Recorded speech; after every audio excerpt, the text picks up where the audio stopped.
ibsa ejjennoo mana maree waloo paartiilee siyaasaa naannoo Oromiyaa. Biyyi keenya Itoophiyaan filannoo marsaa torbaffaaf qophii filannoo nagahaa, dimokiraatawaa, haqa qabeessaa fi uummata biratti fudhatamaa argate gaggeessuu dandeessisu taasisuun paartiileen siyaasaa filannicha keessatti dorgoman kaadhimamtoota isaanii galmeessisuudhaan akkasumas galmee filattootaa gaggeessuun jala bultii filannichaa irratti argamti. Adeemsa filannichaa paartiileen siyaasaa filannicha keessatti dorgomaa jiranis karaa dimokiraataa fi nagaatiin yaada, imaammataa fi karoora qaban uummataaf dhiyeessuun wal dorgommii gaggeessaa jiru. Manni maree waloo paartiilee siyaasaa naannoo Oromiyaa sirna adeemsa filannichaa karaa nagaha, haqa qabeessa, dimokiraatawaa fi bilisa ta'een gaggeessuu dandeessisu naannoo irraa jalqabee hanga aanaatti diriirsuudhaan rakkooleen adeemsa filannicha keessatti muddatan seeraa fi hojimaata mana marichaa giddugaleessa taasifachuun furmaata akka argatan taasisaa jira. Manni maree paartiilee siyaasaa naannoo Oromiyaa adeemsa ijaarsa sirna dimokiraasii biyya keenya keessatti filannoon aangoo fi fedhii uummataa itti mirkanaa'u ta'uu isaa ni amana. Adeemsa filannoo amma jiru kana abdachiisaa ta'ee kana hubachuun adeemsi kun bu'aa qabeessa akka ta'uuf gamtaan keenyaan gahee isaa ba'uuf kutannoo guddaa qaba. Kanaafuu qabxiiwwan armaan gadii 8 akka ibsa ejjennoo goonee baafnee jirra. Haaluma kanaan manni maree waloo paartiilee siyaasaa naannoo Oromiyaa caamsaa 12 bara 2018 yaa'ii idilee isaa 14ffaa gaggeessuudhaan raawwii adeemsa filannoo hanga ammaatti jiru qoratee adeemsi filannoo hanga ammaatti jiru filannoo nagahaa, dimokiraatawaa, haqa qabeessaa fi bilisa ta'een gaggeeffamaa kan jiru ta'uu isaa irratti waliigaluun ibsa ejjennoo qabxiilee 8 of keessatti qabaatee akka armaan gadiitti baafannee jirra.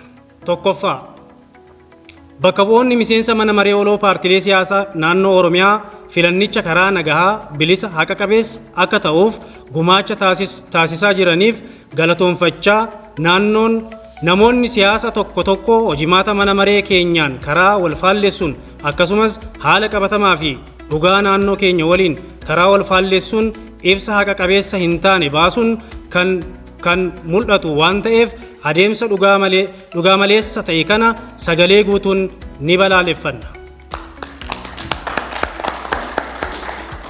Lammaffaa, manni maree waloo paartiilee siyaasaa naannoo Oromiyaa naannoo irraa kaasee hanga aanaatti hojimaata rakkooleen yeroo duula filannoodhaa fi filannoo hafu keessatti guyyaa filannoo fi filannoon boodas muddachuu malan karaa seera qabeessa ta'een hiikuu dandeessisuu kan diriirse yoo ta'u, ibsa adeemsa hojimaataa fi qajeeltawwan mana marichaatiin ala ibsi paartiin siyaasaa miseensa mana marichaa hoggansaa fi miseensonni isaanii baasan kamuu fudhatama kan hin qabne ta'uu isaa irratti waliigalleerra.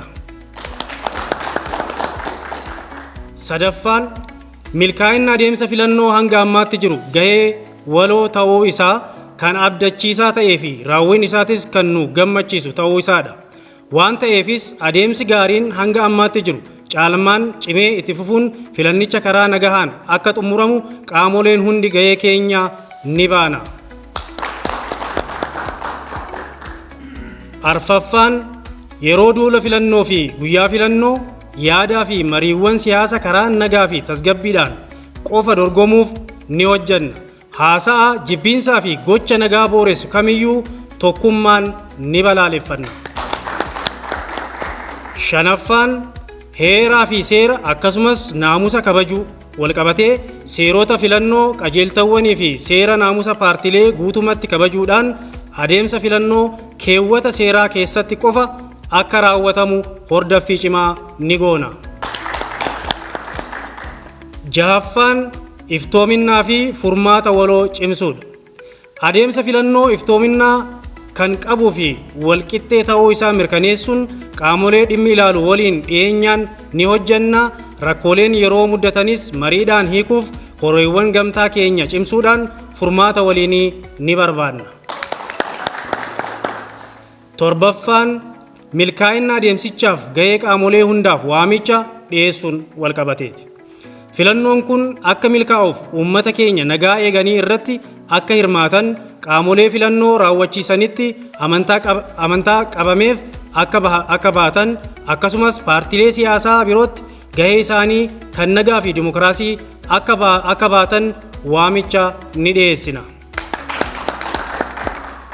Saddeettaffaan manni maree paartilee siyaasaa naannoo Oromiyaa fedhii uummataa fi nagaa biyyaatiif jedhee filannoo dhufu kana seena qabeessa ta'uuf yeroo kamiyyuu caalaatti waliin hojjechuuf murteessinee jirra. Itoophiyaan sirna dimokiraasii isheen ni calaqqistii mana maree waloo paartilee siyaasaa naannoo Oromiyaa caamsaa 12 bara 2018 galatooma.